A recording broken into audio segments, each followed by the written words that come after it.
I spent the last 2 weeks reading every comparison article, every study, every single hot take I could find about AI avatars versus real UGC creators. And here's what I found out. Every single one of them says the same thing. AI avatars are scalable, but they lack emotion. Humans are authentic, but expensive. Use both. The end.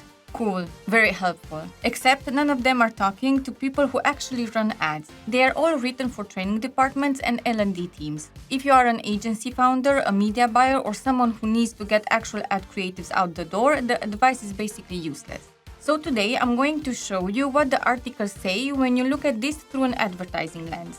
I've got cost breakdowns, real campaign examples, research studies that might change how you think about this, and a framework for how to split your budget between AI and human creators. Before we get into it, let me explain why most of the content on this topic misses the mark. I looked at top-ranking articles for AI avatars versus humans. Visla, Simples How, Ramdan, Vidboard, a few others, and they all fall in one of three buckets. Bucket 1. The generic pro and con guide. Human presenters are warm and authentic, AI is cheap and fast. Here is a table comparing them. They are fine if you have never heard of AI avatars, but they don't help you make a budget decision. Bucket 2. The science and the research angle. One article from Simples How goes deep on neuroscience and how our brains process faces. Interesting, but it's super focused on corporate training and not advertising. Bucket 3. The marketing thing. Ramdan has a decent piece on AI UGC versus human UGC for ads. But here is the thing. Ramdan is a creator matching platform. Their entire business model is connecting brands with human creators. So guess what's their conclusion? Of course, humans win. So the gap is real. Nobody has done a proper comparison for advertisers that is backed by data and honest about the trade-offs. And that is what we're doing today. Alright, let's talk some numbers, and I promise I will tell you which ones are solid and which ones you should take with a grain of salt. The cost gap. The average UGC creator now charges between $150 and $500 per video. If you want someone with a proven track record who actually converts, you are looking at $800 to $2,000 per asset. And that is before you add shipping the product, revision rounds, and usage rights for paid ads, which usually cost an extra 50 to 100% on top. On the AI side, subscription platforms run from $39 to $400 a month. Per video pricing is anywhere from $3 to $25 for a finished asset. But the real difference is not even the price, it is the iteration speed. Testing 10 different hooks with human creators costs you at least $2,000. Testing 10 hooks with AI costs you the time it takes you to type them. That is not a small difference, that is a different operating model, the speed gap. One analysis found the average time to produce a 60-second marketing video went from 13 days with traditional production down to 27 minutes with AI. 13 days to 27 minutes. And if you want an extreme example, let me tell you about Kalshi. During the 2025 NBA Finals, this prediction market platform aired a full 30-second TV commercial. The whole thing was made by one person in 2 days for $2,000. The production companies they asked first, they quoted 6 to 7 figures and months of work. Now, was the ad weird? Yes. Was it polished? No. But it got over 20 million impressions and 3 million views on X alone. And NPR, Business Insider, and pretty much every marketing outlet covered it. The point is that it existed at all for that budget. The detection problem. Here is where it gets wild. A meta-analysis looked at 56 different studies with over 86,000 participants. The question was simple. Can people tell the difference between real and AI-generated content? The answer, barely. Overall detection accuracy was 55%. That is 5 points above flipping a coin. A separate study from iProf tested people with a mix of real and AI-generated media and found that only 0.1% of participants correctly identified all of them. Not 10%, 0.1%. And then there is the University of Florida study from January 2026. They found that for still images, people performed at chance level, basically random guessing. The interesting part, for videos, humans actually did better than AI detection tools. We are still pretty good at catching weird movement and facial expressions that feel off. So what does this mean for your ads? If your avatar ad shows up in a feed between two other UGC videos, most people will not stop to analyze whether the face is real. They will just keep scrolling or stop because the hook was good. Now here's where I have to be straight with you, because a lot of the performance stats floating around come from companies selling AI UGC tools. You will see numbers like 350% higher engagement and 4x click-through rates for AI UGC. Those come from Superscale and Magic UGC respectively. Both are AI UGC vendors.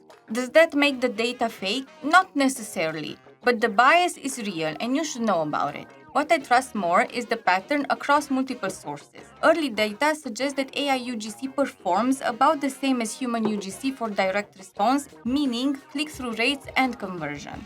But for brand awareness campaigns where you need real emotional weight, human content still comes out ahead. The Superscale study broke it down nicely. AI content gets more views and more shares, but human content scores higher on trust, authenticity, and long-term purchase influence. Volume metrics versus quality metrics, two different games. Alright, enough numbers, let's see what this looks like in practice. Example 1. The cost of scale. Whole Life Pet is a pet food brand. They started using AI avatar tools for their video ads and saved $2,900 per video. But the bigger number, they went from limited production capacity to 50 times more output. That is not just saving money, that is a completely different creative testing strategy. Example 2. The Kalshi versus traditional comparison. We already talked about the Kalshi ad, but put it next to a traditional NBI final spot. One costs $2,000, the other costs $250,000 to $500,000 minimum. The Kalshi ad had 300 to 400 AI generations to get 15 usable clips. One person, 2 days. The traditional ad had a crew, a director, actors, locations, weeks of post-production. Different quality level? Absolutely. But here is the question that matters. If you are a growing brand with a limited budget, which path lets you actually get in the game? Example 3. H&M's digital twins. H&M created AI-generated digital twins of 30 real models with full consent and licensing. They used them across e-commerce, social media, and advertising, eliminated scheduling conflicts, sped up production across global campaigns, and they labeled everything as AI generated because transparency matters. This is not a scrappy startup move. This is one of the biggest fashion brands in the world saying, yeah, we are doing this now. And they combined it with human creative direction at every step. Example 4. The format matters more than you think. One of the most useful findings in my research came from a Camtasia study. They tested AI avatar videos in different formats and found something that should change how you produce avatar ads. Picture-in-picture format, where the avatar is small in the corner and the main screen shows your product or demo, produced the strongest results. Viewers rated it professional and said they would watch more. But full-screen avatars, where the AI face takes up the entire frame, quality ratings dropped. The bigger the face, the easier it was to notice something felt off. So if you're making avatar ads right now, do not do the full talking head. Put the avatar in a corner. Fill in the rest of the screen with your product, your demo, your results. That one formatting choice can be the difference between an ad that works and one that gives people the creeps. So you have heard all the data. You have seen the examples. Now here's the part where everyone says use both and leaves it at that. There is something called the 70-30 rule that keeps coming up in the research. The idea is that AI handles 70% of the routine production work and humans handle 30% that needs real creativity, judgment, and emotional depth. Multiple sources cite this ratio independently and it makes sense to me. But here is the problem. Nobody explains what the 70% and the 30% actually look like for someone running ads. So let me break it down the way I think about it. The 70%. AI for testing and iteration. This is your volume play. You use AI avatars and AI creative tools to generate 15, 20, 30 ad variations. Different hooks, different angles, different scripts, different avatar styles. You throw them into your campaigns, you see what sticks, and you kill what doesn't, fast. And this is where the math on AI makes the most sense, because you're not trying to make one perfect ad. You are running a testing machine, and you cannot run a testing machine at a $500 per variation. That is $10,000 to test 20 hooks. With AI, you can test 20 hooks for the cost of a nice dinner. The formats that work best here: product demos with the avatar picture-in-picture, testimonial-style talking head ads but keep the avatar small and the product visuals big, multi-language variations of the same winning script, quick hook test where you only need to change the first 3 seconds.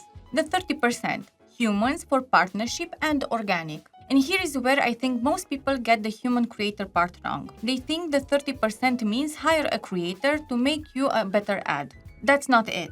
Once you run your AI tests and you know which hooks, angles, and scripts perform, take that data and go to a real human creator. But not just to reshoot the ad. Use that budget to create a partnership ad. The creator films a genuine piece of content using your product. They post it on their own channel. And you get the authenticity, the social proof, the organic reach.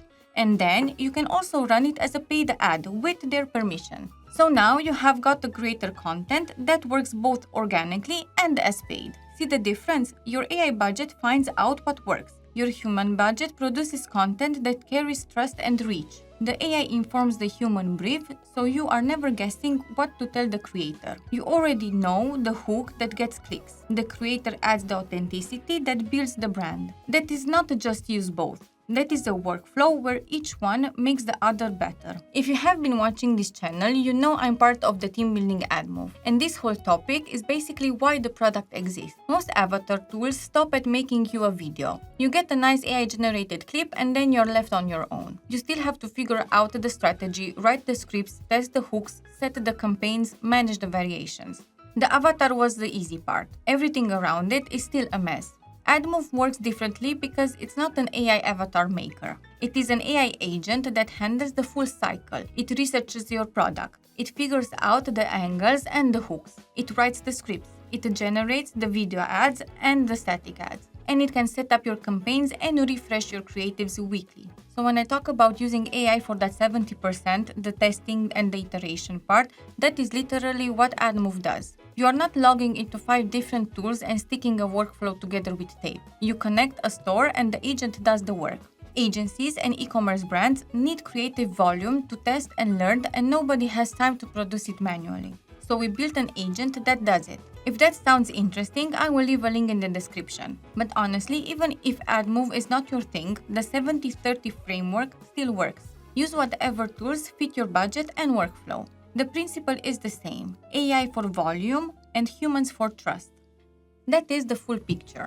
AI avatars in ads are not going to replace human creators, but they have already changed the economics of creative production, and the gap is only going to get wider. The brands that figure out how to use them both intelligently are going to test faster, learn faster, and scale faster than the ones still running the same 3 ads for a month. If this was useful, subscribe. I'm going to keep breaking down how AI is changing advertising from the inside, because that is literally what I do every day. Drop a comment if you have tried AI avatars in your ads. I'm genuinely curious.